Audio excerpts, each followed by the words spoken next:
Welcome to the Connect to Engage video chats, the show that's all about communication and how critical it is across industries and professions.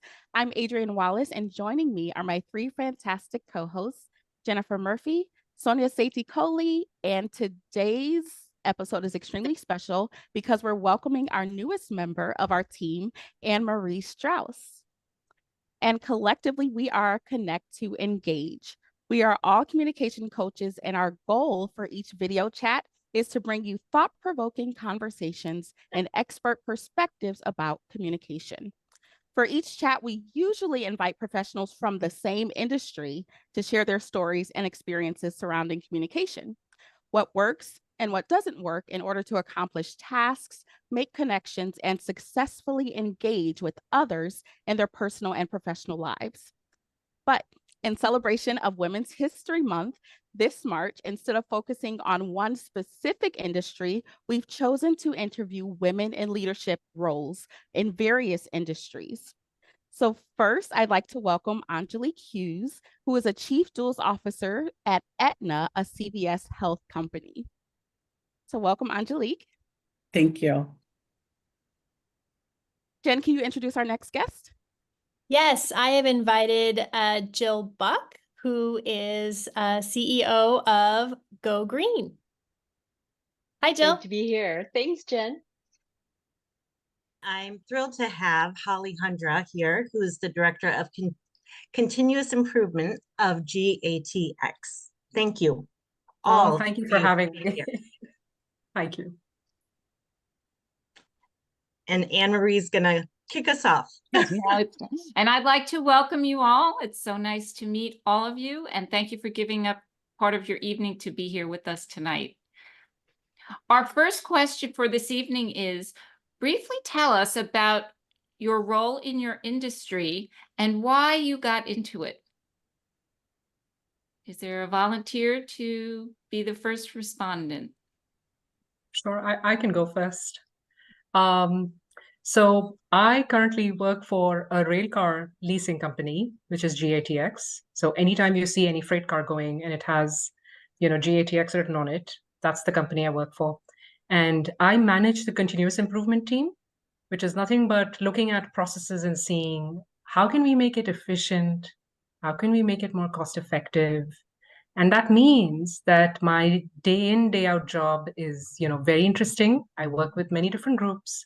I have a team of people who travel across to our repair maintenance facilities and work with many departments. And the reason I chose this job is because I, again, do not like to do, things that are very repetitive in nature. And so that's what, keeps me going in this role. Thank you, Holly. Angelique, would you like to go next? Certainly. So I am the Chief Duals Officer for dual eligible special needs plans at Aetna, a CVS health company. And essentially what that means is in America, we have 12 million people who are called dually eligible. And what that means is these are individuals who are eligible for Medicaid, which is a state government program, and Medicare, a federal program at the same time.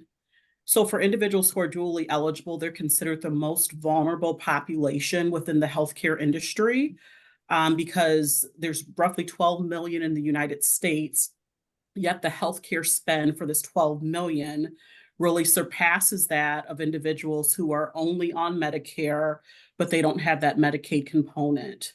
So when we're looking at dual eligibles, for individuals who are eligible for Medicaid, that's a matter of resources or lack of resources. So that's based upon their finances. And then for individuals on Medicare, many individuals age into Medicare. You pay into Social Security, then when you turn 65, like my parents, you're eligible for Medicare. However, what we see in the dual eligible population is about 40% of individuals are on Medicare, yet they're under the age of 65. So what that means is they're disabled. So these individuals have disabilities for at least 2 years, which qualifies them for Medicare early. So when we're looking at dual eligibles, we're looking essentially at the poorest of the poor and the sickest of the sick. Many dual eligibles are dealing with multiple comorbidities at once. And what I have the privilege of doing is working across a 14-state footprint at Aetna and designing healthcare insurance plans that will provide value to these dual eligible members. So from deciding for an individual if they need transportation to get to a doctor's visit, to deciding what type of dental allowance will be provided, to deciding various aspects of the healthcare that they will need. I'm able to work with different executives at local levels, put these plans together, grow our footprint so that we can help provide this insurance coverage that dual eligibles need. That sounds fascinating and truly necessary and needed. Thank you, Angelique. You're welcome. Jill. Thank you so much for having me. I'm the founder and CEO of a nonprofit organization called the Go Green Initiative. I started it literally on my kitchen table back in 2002. And now we are a multinational organization. We work with K through 12 school districts throughout the country and around the world to help them do two things. Protect children's health from environmental toxins that might be present in the school, and to conserve natural resources for future generations. And part of the question, I think, was how I got into it. It was very roundabout. I never expected to do this. My first job out of college was a naval legal officer. Everybody who got in trouble at my command came through my office. But when I got out, became a civilian and became a mom, it became very apparent to me that there were some health hazards going on in schools, and I didn't feel like there were enough agencies and organizations dealing with it. And so I started an organization to do just that. Wonderful.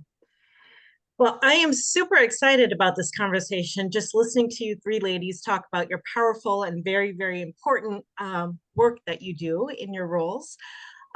If we could go on to the next question, what is the role of effective communication within the day-to-day of your workday? So within the day-to-day operation of your workday.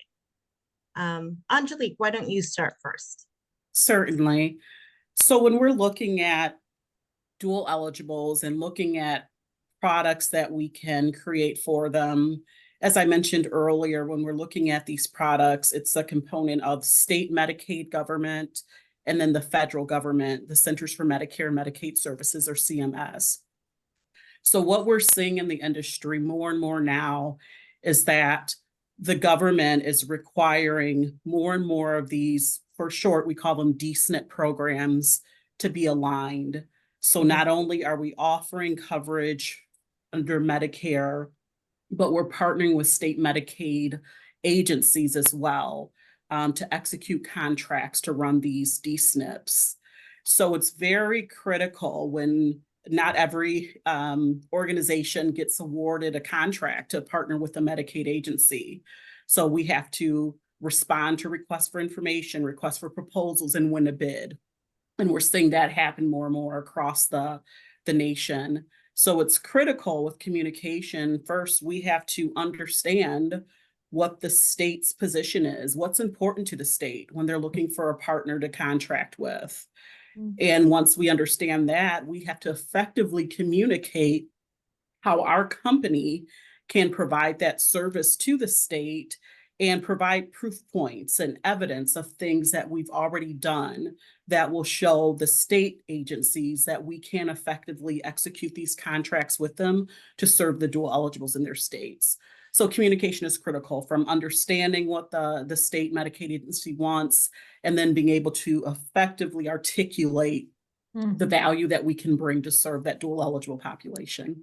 Yeah, very interesting. Both sides. Understanding your audience or who you're talking to, but then bringing your background and your experience and your expertise through evidence, which is great. Holly or Jill, who wants to go next? I don't mind. Oh, go ahead. Yeah, thanks, Holly. Effective communication is everything in my industry. And I speak with a lot of different groups.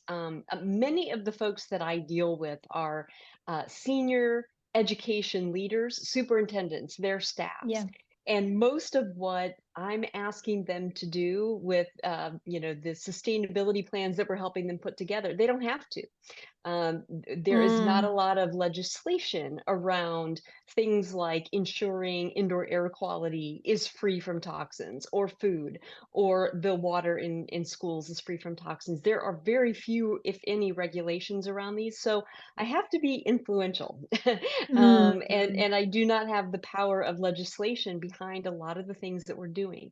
So I really have to meet people where they are, listen well to their concerns, and try to help them bridge the gap between where they are now and where they'd like to be, even under some tough budgetary constraints, staffing constraints. But I also sometimes have to communicate with high school and college age students, and that's a whole different thing. There's a whole different vernacular to that, and I have a lot of fun with it. We have interns that we pay. We are very insistent upon paying our interns, but working multi-generationally is a very important skill set for not just myself, but my entire staff. Absolutely. And I would imagine that just in communicating with the different school districts or different areas of the country, I would imagine. Yeah. There's different. Well, it's interesting that you say that, because, and I'll be brief, but we made a strategic shift about 10 years ago to focus our attention on school districts that are in environmental justice areas, low income tribal communities that are under-resourced. And that is a very different enterprise than working with upscale, affluent, suburban school districts, like many of my colleagues in the green school industry tend to. We always had a business model where our organization offered our services for free, but we found that that wasn't enough to bring in some of the school districts who needed our services the most. They needed more than just free. They needed additional resources. So yes, I mean, working, with school districts like Compton, Newark, New Jersey, Camden, New Jersey is a thrill, and I love it. And I soak up every minute of it, but it is very different. And the communication in different parts of the country, when I'm working in Florida and Texas talking about sustainability, it's a little different than when I'm talking about it in California, and being sensitive to the audience needs is very important. Yeah, so important. And Holly, you said, oh, I do nothing but make things be more efficient. You made it sound so simple. So I know that effective communication has some place in your day-to-day work. I was just thinking as I was preparing for today's conversation with all of you is how important communication is, and just because of the fact that our team and the work that I do is mostly leading without having direct authority over people, and I call ourselves as facilitators. So I have to come into imagine, say connect to engage, observe what you guys do end to end, and be able to say, hey, these are the gaps in your processes, and maybe Sonia and Jennifer and you guys would be like, wait a minute, you're coming into my space and telling me this is not right. It's very, very, very easy to offend people. Nobody wants to do that. Nobody wants to be in that position. And again, I do not want to put myself or my team in that position as well. So anytime when we go into a room and we have to present, opportunities to people, I always think about starting with the why. And so the audience understands the why behind why we are doing these things. And also because we work with, cross-functional group of people, it's very important to read the room. So I'm calling in people and I'm giving a presentation. I have to be very conscious of the fact of how an engineer is going to process that information versus a sales guy is going to process that information. My engineer is going to need a longer period of time to be able to process that and get into more technical details of things. But your sales guy is going to be, very superficial. He's going to, be yes, I'm all good to go, I'm on board, and things like that. So I can actually relate to the things that Jill said. Jill, you mentioned about how you have to cater to multi-generational audience, and there is a lot that I can see parallels to even within the work that I do. So it's very key to start with the why and also read the room when you're talking to a group of people. Well, and when you're starting with the why, it lends credibility to what you're saying, because it sounds, and especially in your role, you need to earn trust pretty quickly. Exactly. And so that's a very good communication strategy to do that. So well done. We're going to talk about different situations, specific situations in which you have seen communication either great success, like, wow, this is a great success because of communication, or an epic failure. So, Holly, can you think of an example of communication being success or a failure? I actually want to start. I have a personal example to give over here, not a professional example, if that's okay. It's all good. So through my kids, I learn a lot. So I have two daughters, age 9 and soon to be 11-year-old, who already thinks that she's a preteen. So I have very much realized, just given the fact that both of them have different temperaments and have different personalities, how I need to cater my communication to my older daughter versus my younger daughter. I cannot use the same communication style with my two daughters. Yes. And also, I have learned bad news is better delivered sooner rather than later. So if there is a bad news that I have to give to my kids, I'd rather get it done with, as soon as I'm aware of it, rather than waiting and delivering it right towards the end. Because then I give them the time to, process that bad news, come in terms with it, and then, give them the time to heal through that. So those are the, those two are good ones. Key things that come to mind. Very good. Angelique, tell us a story of your communication at work. Certainly. Well, I've been in the health insurance industry and I'm dating myself, but for 17 years now. So a couple companies back when I was working for a local health insurance company, I started a new leadership position in a different area of the company. And before I began, people said to me, "You're going to the black hole?" And I said, "What?" They said, "Well, the department that you're going to is known as the black hole." And the reason is because internal and external customers will send requests to the department, they'll email them, and you have to cross your fingers and just hope you'll get a response because you're not going to hear back from the department. So I kept that in mind, and I joined the team. And what I quickly identified, the team that was reporting to me, about 25 employees, is that I saw one woman walking with a huge stack of papers one day that was work that she was supposed to be processing, but she was taking it to the recycling bin. And, I had to question, what is that? And what I found out is that those employees were treating work like the black hole. If they felt exhausted or did not want to do it, they just weren't doing it. Oh, wow.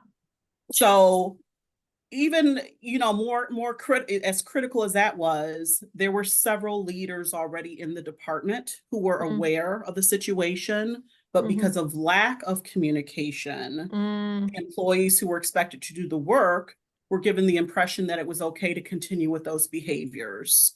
Wow. So when I joined, I quickly partnered with my new colleagues, and we established productivity requirements, quality requirements, coaching and development, and I held my team accountable. And within a 6-month period, there was a drastic shift in the atmosphere of that department and in behaviors. And part of that was employees understanding expectations, and if they weren't meeting that, what was communicated, following through with consequences. So within a 6-month window, I saw that effective communication was really changing the atmosphere at that department. When others came to me and said, "What's happened in that department? We're getting responses now. It's not like the Look black at this. hole." Yeah. Yeah. So really, a lot of times, and I was in a meeting with the leader of that business division, a staffing meeting, and one day he said, and it surprised me, he said, "I want to thank Angelique for what she did." He said, "Several of you leaders have been here for years, and you had the opportunity to do this and you didn't." So of course I wanted to hide under the desk, not wanting to have any enemies. But one of my colleagues approached me afterwards. He said, "I was upset when he first said that, but then I thought about it. You know what? He was right. We had the opportunity to do it and we didn't." So it was just lack of communication that was allowing certain behaviors to continue. And on the other side of the spectrum, enforcing communication, being consistent, drove desired behaviors. And also, if I can add, just this example is so great of, you manage what you measure. Yes. So I think that also drove to very good results. So that's very, very nice.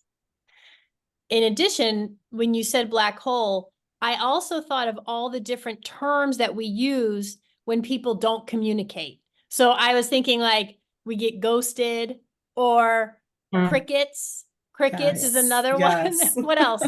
There's others. I know there are others, but it's in our vernacular of not following through, not communicating. So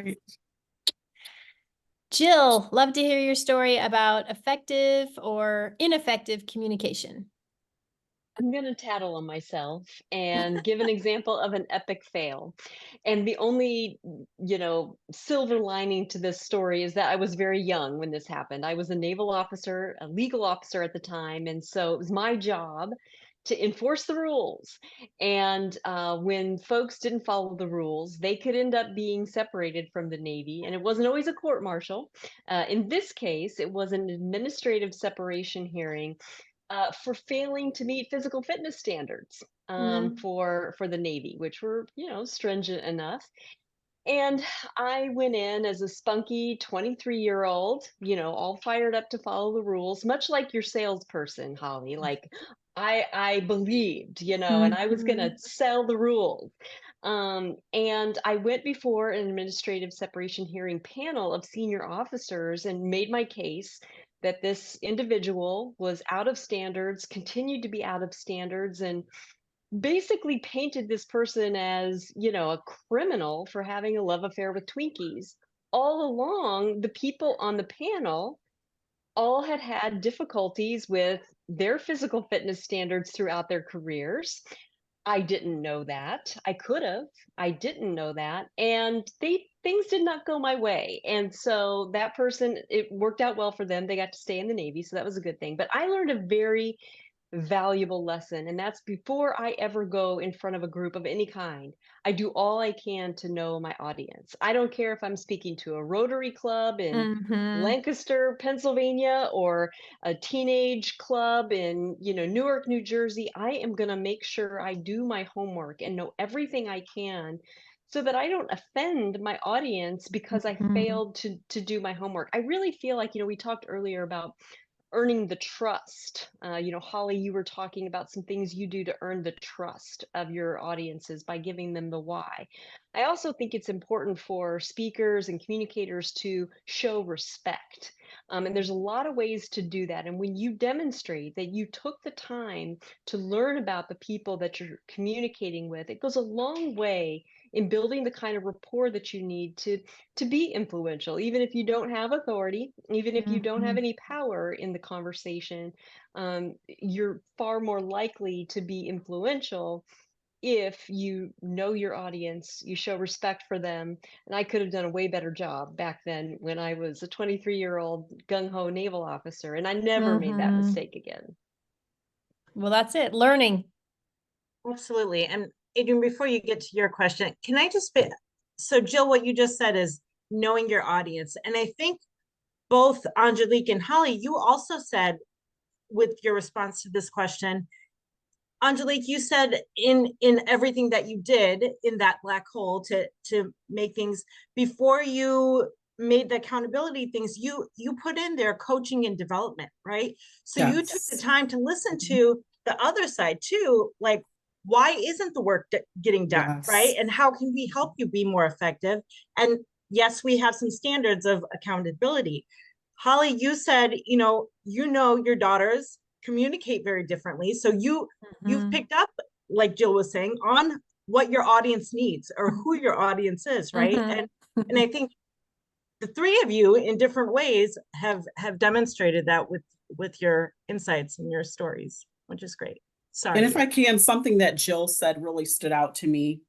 Jill, thank you for just sharing that, what you labeled as a failure, because it got me thinking that really in my career, it was the failures that helped mold me into a more effective leader. You know, I have some employees now and they'll say, well, how did you know to do that? Or how?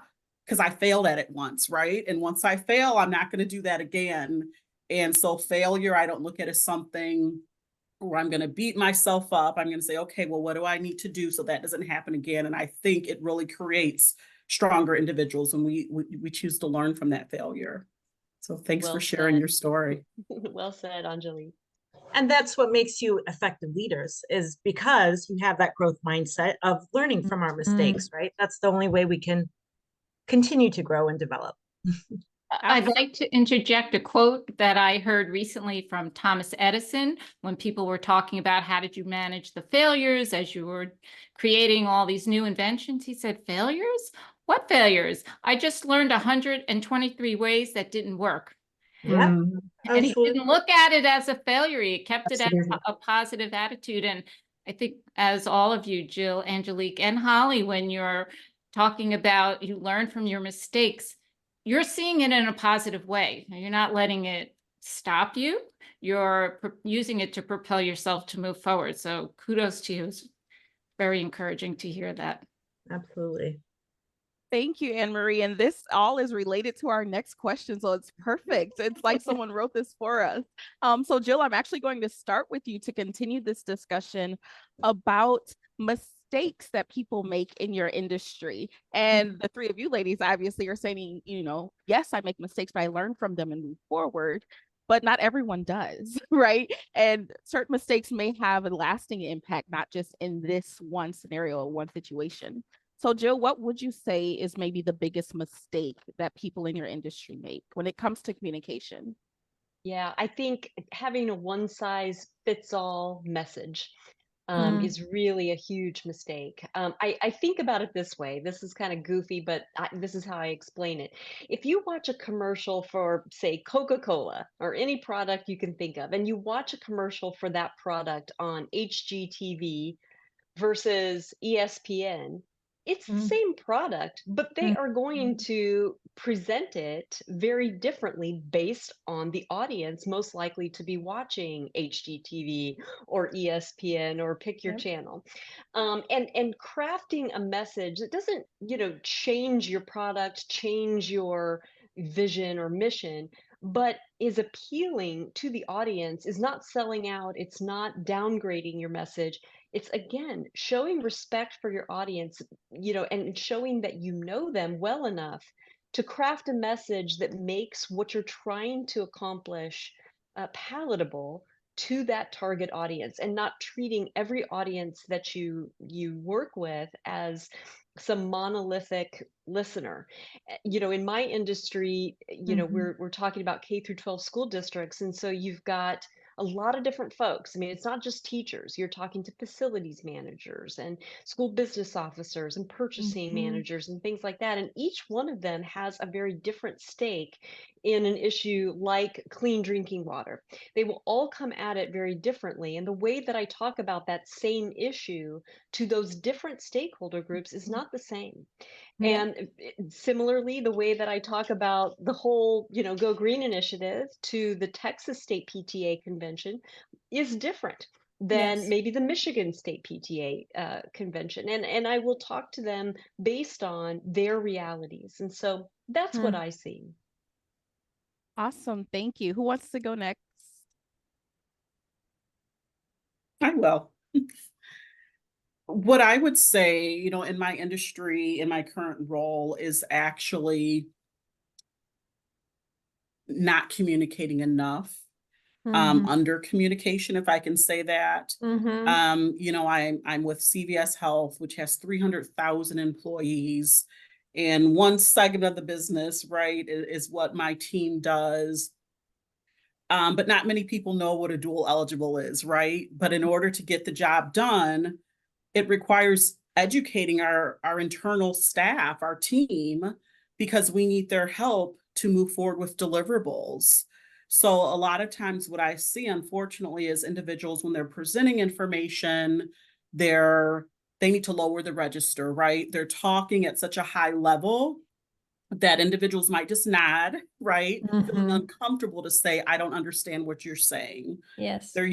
Acronyms are my pet peeves, especially when we're in meetings. You know, say it's a dual eligible special needs plan. Don't just say a DSNP. I'll be like, what, did you just sneeze, right? You need to be very thorough, not overkill, but have enough information. And then I believe in when presenting things to an audience, to check to understand that they're following along, right? So I think that's a miss. But when it's done well, it can be very effective, giving thorough explanations, ensuring that your audience understands what you're saying, and being patient, because it's teaching, right? Even though we might not all be teachers, it's teaching, just on a different platform. I love it. And jargon, acronyms, those are some of my biggest pet peeves too.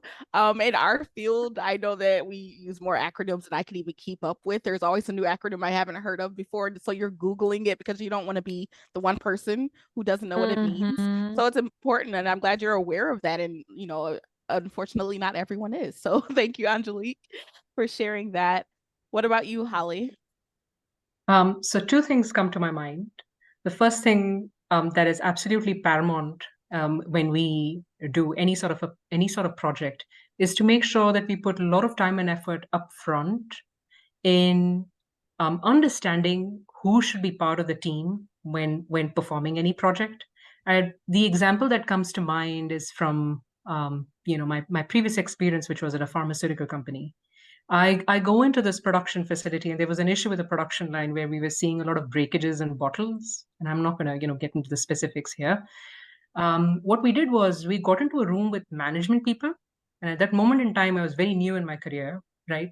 So I trust the people in the room, and they say, yes, these are the group of people who are going to get into this room and are going to brainstorm and understand what the issues are. How can we reduce the number of breakages of bottles, and so on and so forth. And we come up with a solution towards the end. It is very, very expensive solution that gets implemented onto the production floor. And lo and behold, there was very little adoption of that solution, just because of the fact that we did not include in our team the people who are actually going to be using that end solution.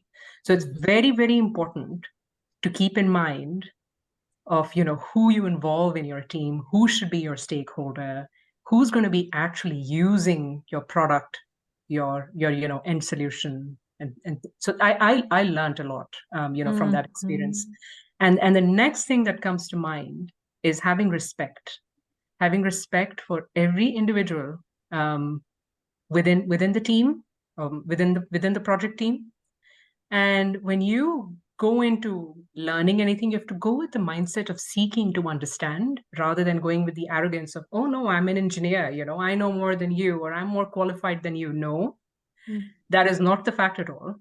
The guy who's the frontline guy who's doing that work day in, day out is the subject matter expert. And you have to go in with that empathy, with that respect, and seeking to learn and understand.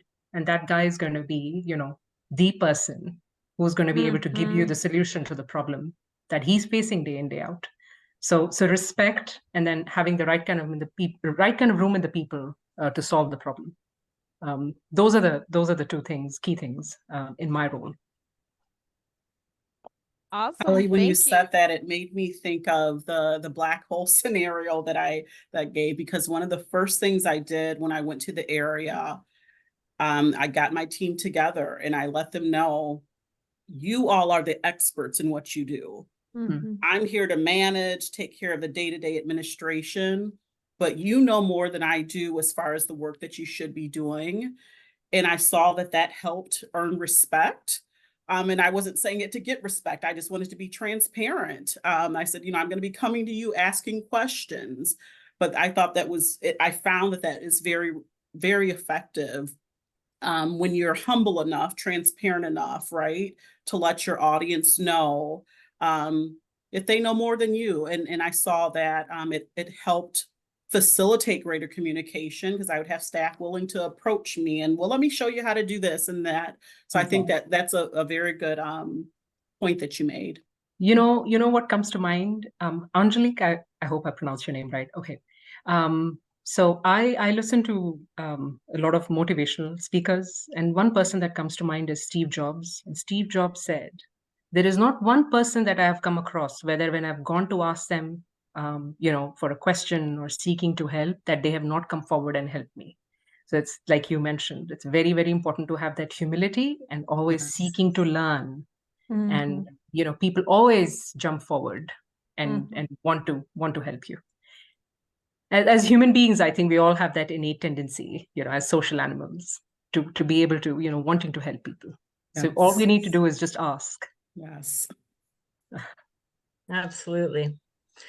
Well, thank you, ladies. This has been very insightful, and it's clear why you are in the roles that you are as women leaders. So now, just for fun, we would like to ask each of you to tell us something that's on your bucket list. Holly, why don't you start for us? That was very, very, very tough for me. I want to do paragliding at some point, but I'm very, very scared of speed and heights. But that's something that's on my list. I really want to go get it done. It's a challenge. It is indeed. And Angelique, what about you? Mine is rather simple. I've never been on a cruise before, but I love the concept of all you can eat food, which would go against Jill, the healthy eating and lifestyle example that you gave. And one of my passions is speaking Spanish and connecting with the various cultures that speak the language. So I'd love to go on a cruise in the Caribbean and visit the different Spanish speaking islands. Just need to find time to do it. Well, let me know when you're going. Wonderful. Okay.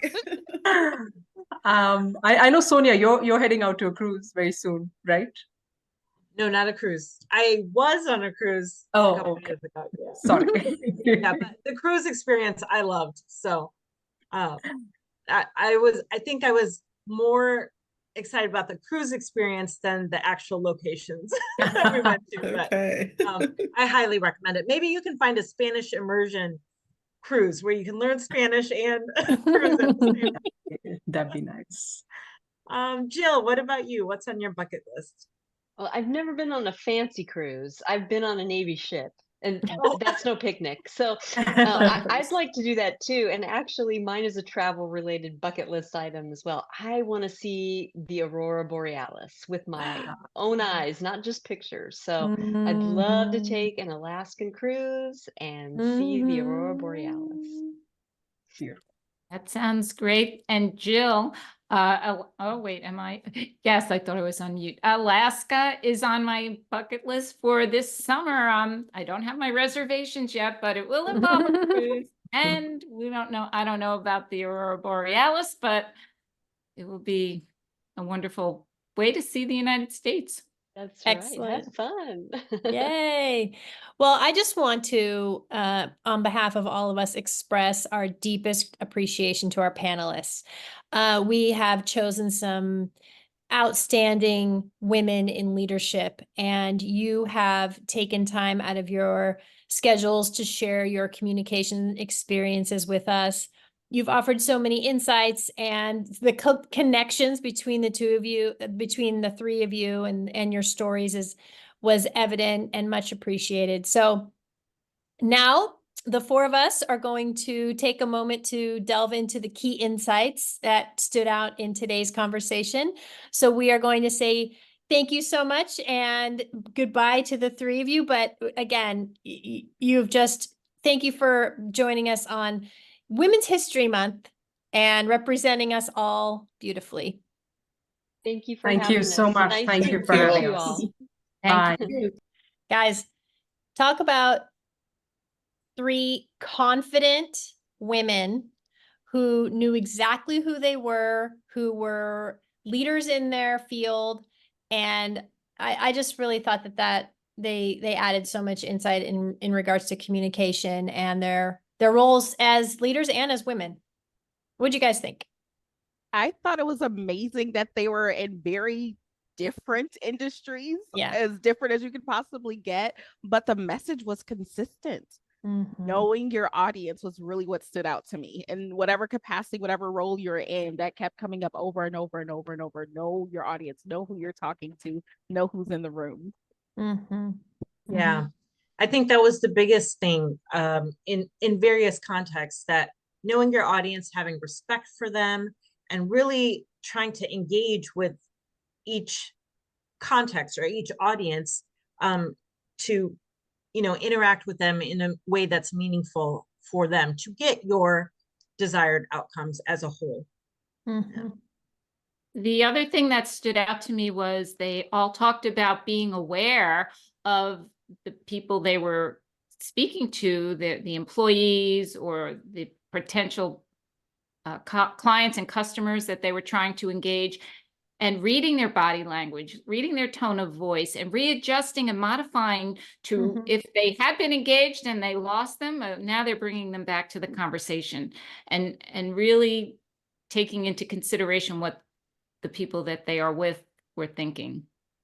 Yeah, and I think that speaks to, I think it was said, somebody said it, that you really have to listen, right? Yes. And I think Angelique, I think Jill had said something about listening. I really had to listen and know my audience, but Angelique had talked about coaching and developing, and we touched on this a little bit, and Holly was talking about her two daughters, knowing their different communication styles. So like you were saying, Anne Marie, I think, they all get it. They clearly all get it. Knowing your audience, knowing how to interact, and I think Holly said, read the room, right? Yeah. You need to do all of those, especially because all three women who work in different industries, but in leadership roles, they have multiple audiences and multiple levels and differences in their communication styles and content, to all their different audiences. What I was going to say when Holly said, oh, the way I communicate with my daughters, and they're this age, and I was going to tell her, watch out, because your communication style is going to have to change when they become teenagers. And then it's going to change again when they become, in college. So I think that was a key kind of undertone of some of that, of the intelligent people that really think about their communication realize that your communication, when it's great, but it's going to change. It's always changing because people change, terms change, environment changes. And so it's not like, oh, I'm a great communicator, the end. It's like, no, I'm a great communicator and I continue working on it. And I realize that I have to adapt to it. So watch out, Holly. And I think, speaking to that, go ahead, Henry. Yeah, I was going to say, and Jill even brought that up when she was talking about she has to change her vocabulary and her communication style when she's speaking to high school students versus when she's speaking to superintendents in a school district, and so on and so forth. So she understood that the importance of communication and how it has to change to meet your audience where they are. Absolutely. And I think, going back to Holly's example of her personal example of dealing with her daughters, just as this month was a little bit different because we didn't have our panelists from the same industry, we had women in leadership. I think women historically or traditionally maybe take time off to take care of their families, or are away because of pregnancies or maternity leave or those types of things in this country. And so a lot of times I have noticed that women feel like, oh, I don't have the skill set to go back, or am I ready to go back into whatever role or a leadership role, and really taking value of, you know, you're doing a lot of the things that are necessary in the professional world in your own personal realm when you are managing things, when you are communicating, and knowing the different family members and knowing how to communicate and knowing what each individual of your family team needs to succeed as a family unit. Those things can definitely be, you know, represented and executed in a similar fashion when getting back into the workforce. Absolutely. And I'm thinking about emotional intelligence. Like that's what stood out to me a lot, because sometimes that's the skill that a lot of leaders do lack. But these women definitely had it, have it all the way. Yes, they do. But identifying that in order to break through that barrier, that wall maybe that may be up from whomever their audience is any given day, going into that room and saying, you need to listen to me because XYZ. Those people may already have a defensive mechanism put up, but then saying, I am listening to you. I respect you. I know what, you know, that you know more than I do about this, and establishing that trust to help those walls come down a little bit so people can actually receive the information that they're trying to share and trying to communicate. So I thought that was really important and impressive. Very powerful. And so this does conclude our episode of the Connect to Engage video chats for March. And be sure to subscribe to our YouTube channel, turn on those notifications, and remember to share this series with others who are as curious and passionate about communication as we are. And also, if you found some insights from our panelists that you felt, wow, I really need to share this. We hope you enjoyed this immersive exploration into the role of communication with women in leadership roles. And we'll see you next time.